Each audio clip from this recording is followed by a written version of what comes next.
Hi everyone and welcome back. Today we have to talk about SanDisk. But before we jump in, as always, please hit the like and subscribe button. That's the best way how you can support my channel here, and it's absolutely for free. And yeah, that would be awesome. So many thanks in advance, and let's jump in. On SanDisk, I will start today on the bigger time frame. So I'm on the daily chart here currently. But I would like to start here at the beginning, so you get my idea. Why I have to adjust maybe the chart later on. So for everyone who is following me from the beginning on here, I think I had my first update here on SanDisk in February, January. I can't remember exactly, but before we went into the trade here.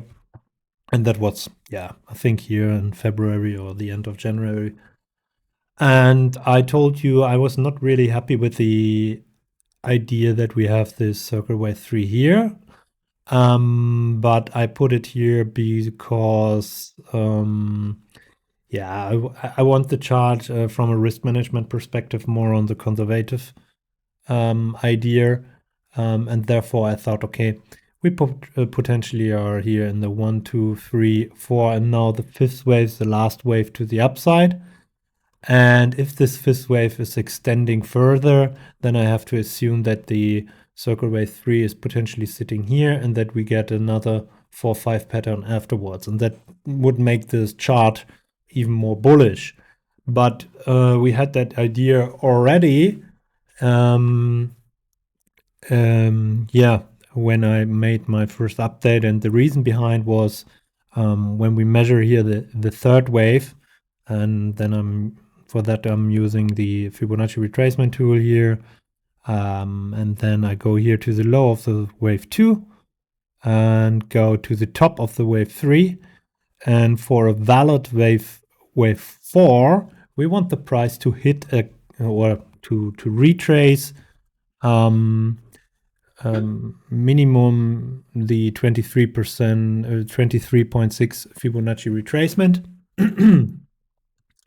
And as you can see, we didn't touch that level, and therefore I thought, or I told you, we are potentially in a more bullish trend, and I have to adjust the chart later on. And now this fifth wave here is really extending, and it's speaking or telling us that it's probably here the extension of the wave 3. And I mean, that fits to the idea, and I had that in the first update also, that I told you this one here could be an internal 1-2 setup. So we have a multi 1-2, 1-2, 1-2, and the third wave is always in 5 waves, and therefore we have here the 1, 2, 3, 4, 5 to the upside, and we're completing this circle wave 3 later on.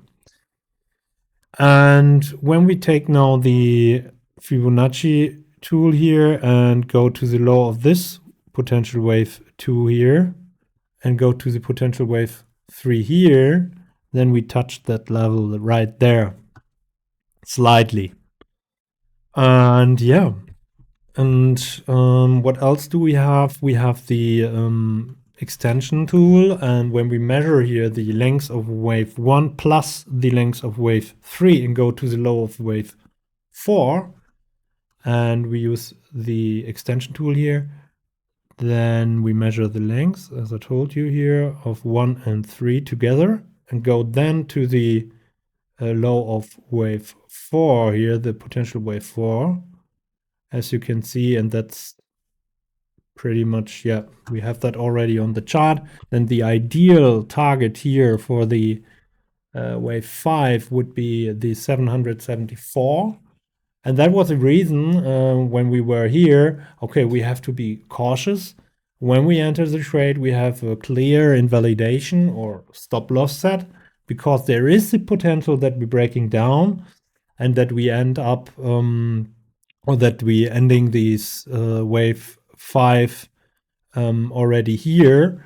But the internal structure told us here that we're potentially stretching higher, and this was the reason why we entered the trade here. I mean, trading a fourth wave is always more risky. In Elliott Wave, you try to enter the wave 2. But anyway, we had an internal setup here when we jump into the microstructure. Or you can just check out my channel. I have my updates there. And you see I communicated also my entry positions right here, so you could trade with me here. And if you don't want to miss any trades in the future, check out the WAP link in the description down below. I'm updating there my charts on a daily basis, and yeah, you can get updates via Telegram and see when I enter or exit a trade, and yeah, you don't miss any trades anymore here.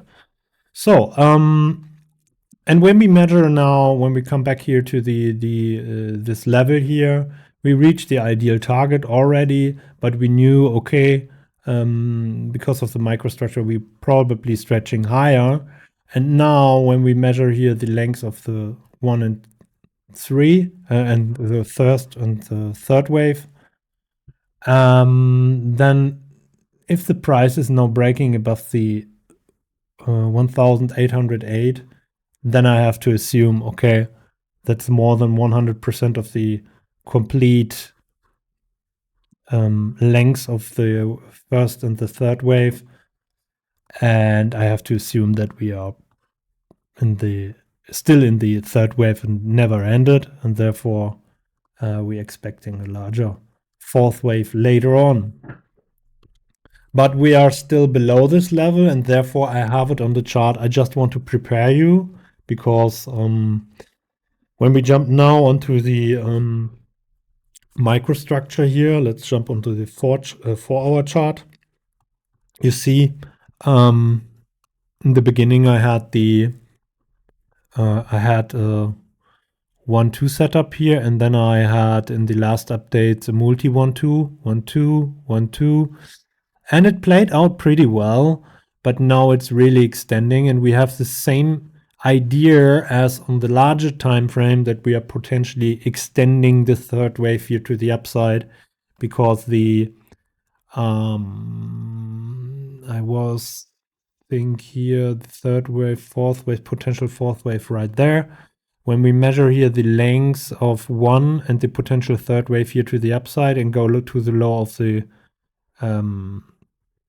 wave 4 here, you see that's pretty much the same idea.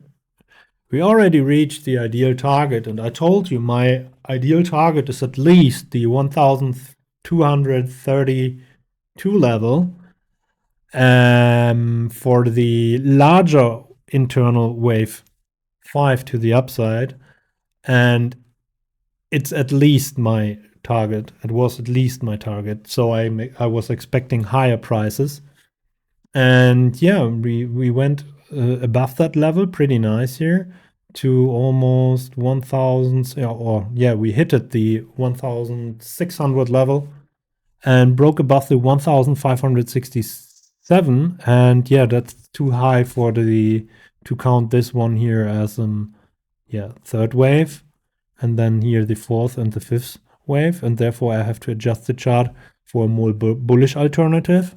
So we are potentially in the third wave, or saw already the top here, but this is something I come here later on. But it fits pretty well to the count here if I'm counting this one here as let's say at a diagonal. I mean, a 5-wave structure can be counted always in 3 waves, and but you can never count a 3-wave structure in 5 waves. So just some educational content from an Elliott Wave perspective. But I don't want to jump into details here. The idea here is that this one here is our wave 1. It could be in 5 waves, it could be in 3 waves anyway. But because of the extension here, in my opinion, it fits pretty well that we count this one here now as an A wave, a B wave, C wave, because also the fourth wave here was not that deep. So it was pretty shallow. And when we measure here we reached the minimum target here. Standard support level would be the 38. But we reached the 23. So it was a pretty shallow wave 4 if we count that as a wave 4. But then we got this extension here. And there that's it's telling us more, okay, this is probably not a third wave. And yeah, in the last update, as I told you, we had this potential multi 1-2 setup, something like this, 1, 2, 3, 4, 5 in the 1, 2, 3, 4, and now the extension, but it's getting too long here. So, I mean, this chart is getting really extended. And I mean, for everyone who said, okay, I missed NVIDIA or something like that, I told you here in the beginning, it's a really bullish chart, and it's not all about NVIDIA. You have to look out for the hidden champions in this AI market. And yeah, SanDisk is one of them because they're providing the storage solutions. I mean, AI solutions or tools need a massive amount of storage solutions and fast storage solutions, and SanDisk is one of these providers. And like Micron, here we have the chart right here. Micron, same story. I mean, when we jump here onto to the valuation, you see Micron has almost 900 billion in valuation, and SanDisk is just at 229 currently. So there's enough room to the upside when you compare that to the competitors like Micron here. SanDisk is a really bullish chart. I mean, we have enough room left to the upside when you compare the valuation to the competitors. So therefore, it's it's a high price currently, but if you see, let's say they say, okay, we make a split, we split the stocks, and then it's more accessible for more investors here to the or retailers. Then this price can even extend more to the upside. And yeah, what I want to say, tell you is, it's not all about NVIDIA. So if you missed the train right there, look out for the hidden champions in this market. It's the storage solutions. It's the cybersecurity like CrowdStrike. It's like infrastructure companies like CoreWeave. Or are you looking out for, robotics, quantum computing? This is all companies in this whole AI bubble, they will pop up, and these are the hidden champions. If you compare the valuation here to the competitors or to NVIDIA, I mean, big companies like Meta or Amazon, I don't know, what is it, Salesforce. So every company who is providing AI tools, they need a massive amount of energy.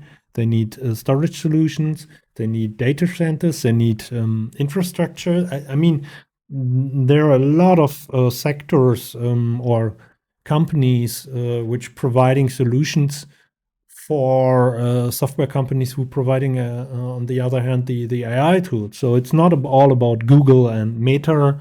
They need the capacities in the background. So solutions from smaller companies. And for example, before we continue here, check also out the quantum computing. I mean, in my opinion, it's one of these future markets which can blow up easily. I mean, we had that a few days ago in my community here. I'm looking here for a nice setup on IONQ. It's a quantum computing company, and I mean, look at the valuation here. They have impressive earnings report, and it's just 21 billion. I mean, compare that to SanDisk, and even SanDisk has enough room to the upside. Because SanDisk has 229. The competitor Micron is at around 900 billion. And if you compare that to NVIDIA, I mean, we don't have to talk about it. And there's enough room left. And yeah, you have to position I think, yourself here to the markets, to the hidden champions. If you want to make the big moves here, you have to be the early investor. And I think quantum computing is one of these solutions or sectors which has a lot of potential to the upside. Currently, be cautious and careful which one you pick. But for that, to navigate you through the markets, check out the WAP link in the description down below. I'm pointing that out in my community. I'm sharing my ideas, so it's not a financial advice. It's just my crazy idea I'm sharing here with you. But anyway, let's jump back on SanDisk, and I don't want to extend this update here too much. But yeah, the idea here is currently from a technical point of view on SanDisk, to come back here to the topic here, the 1-2 setup here in the fifth wave to the upside of the fifth wave to the fifth wave, that we potentially saw an ABC structure to the upside. And yeah, what would be the first indication that we're coming down into this potential fourth wave here? I mean, when we measure here I took here, you see the swing low here. I'm always taking the 50% here. And if we break below the 1,442, then we have a first indication that we're probably coming down. Let's jump on the 1 hour. I mean, I had that here as well. I think I took the swing low right here. And I told my community here, okay, let's put the other ones out. Just an example. Here the white one. As long we hold above the 1,228, the trend is up. And the price, as you can see, we got a three-wave structure. If we see a three-wave structure and holding above the critical support, the trend is up. Same story here. So I'm taking the swing low here. If we see a three-wave structure to the downside and we hold above this level, the trend is up. I mean, even if we break here below this level, it's just an indication. It doesn't mean that we have to fall back into the larger support levels here. We can still extend further. Also, a level to watch is here, this level, the swing low. I mean, if we break below the 1,295, then we still have I took the swing low here, the next swing low here, and measured the length to the top. Then we have still room here to the 1,266. I mean, if we break then down, we have a high probability that we are coming down here. I mean, in Elliott Waves, we try to identify the most probable scenarios. And the most probable scenario is, in my opinion, currently, that this third wave is extending. And we have the potential that we extend in the even larger circle wave, white wave 3, what I showed you on the larger time frame. To conclude the whole story here, we have the potential that we extend in the third wave then to the upside. And as long we hold the support level, the trend remains up. If we break here, we get a first indication. So something like that, 1, 2, 3, 4 in a 5-wave structure to the downside. After 5 waves, we're expecting 3 waves up in a corrective fashion. That would be our wave 1, 2 setup to the downside, or an A wave, B wave, and then the C wave down. But even then we have support right there.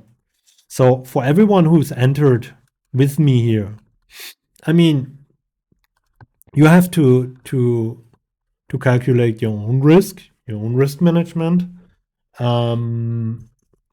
I have my stop loss currently here at 1070. I mean, I can put it here right now below the swing low, and maybe I will do that, and I will share that in my community. But currently I'm expecting higher prices.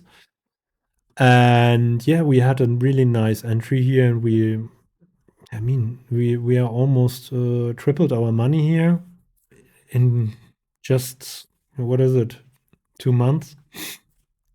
And yeah, the potential is there that we extend in the circle wave 3, and that we are now extending in this third wave here to the upside as well. As long we hold the support levels.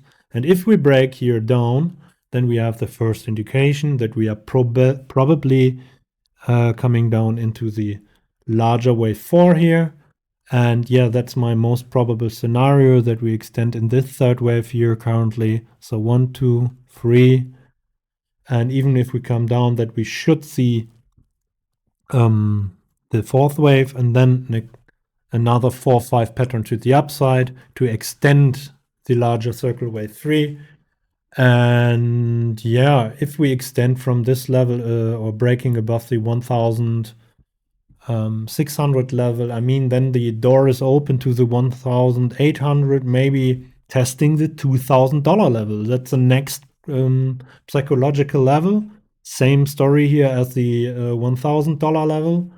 When we were here, I told you, okay, next stop is the 1,000. Maybe we see some profit takings, and we saw that here. And I thought, okay, maybe we come even lower here and get the fourth wave here, and then the fifth wave to the upside, but we extended. We just crushed that level, and investors currently buying everything to the upside. And I mean, the whole market the trend is up currently still. And yeah, the bearish alternative would be that we already found the top here. That's possible. I mean, it's always possible that we found a larger top, but that means we have to break this level here. The $1,011. If this level breaks, I think we have a high probability that we have found a top in the third or in the fifth wave here, and that we get a larger pullback. But as long we're trading above these levels, the trend remains up. So pretty easy. Put your stop loss depending on where you entered. I mean, if you bought here last year, I mean, you're in great profits. Take a little bit. I mean, that's not a financial advice, but if you are in a high profits here, I mean, it's always good to take profits. No, the greed is don't get too greedy. Just from a experience perspective, yeah, if you're too greedy, you're losing money later on. So taking money off the table is always good. No one gets broke to taking profits by taking profits. And anyway, so yeah, we had the critical levels on the lower time frame. I have talked about the larger time frame. And yeah, as long we hold these levels here, I mean, the trend is speaking for extension of the third wave here to the upside. Next levels to watch to the upside if we hold this level, 1,810.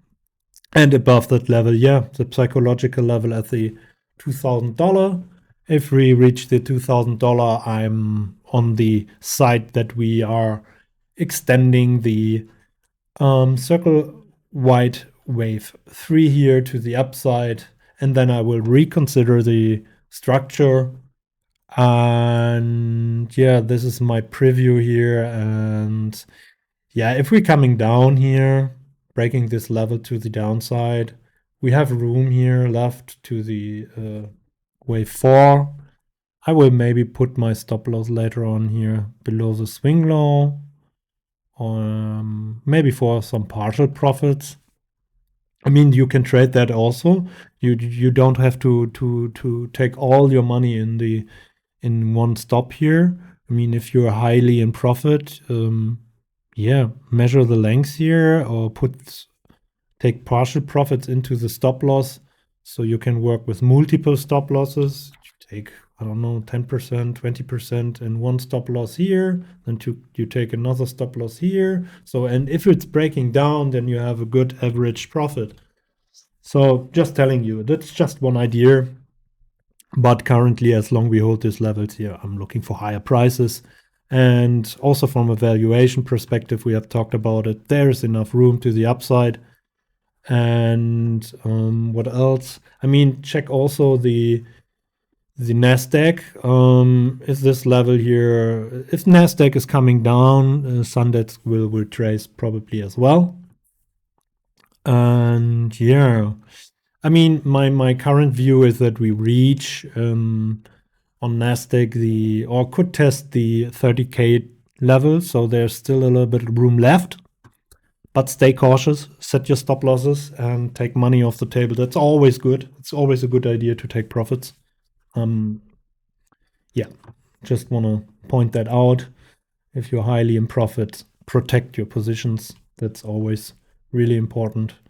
And yeah, so I hope that helps you. So if you have any questions or you want to get covered, or you want me to cover you a specific stock or cryptocurrency, please put that in the descriptions down, in the comments down below. And yeah, otherwise check out also the WAP link down below. With the code FREE90, you get 90 days free trial. And yeah, see you next time. Bye bye.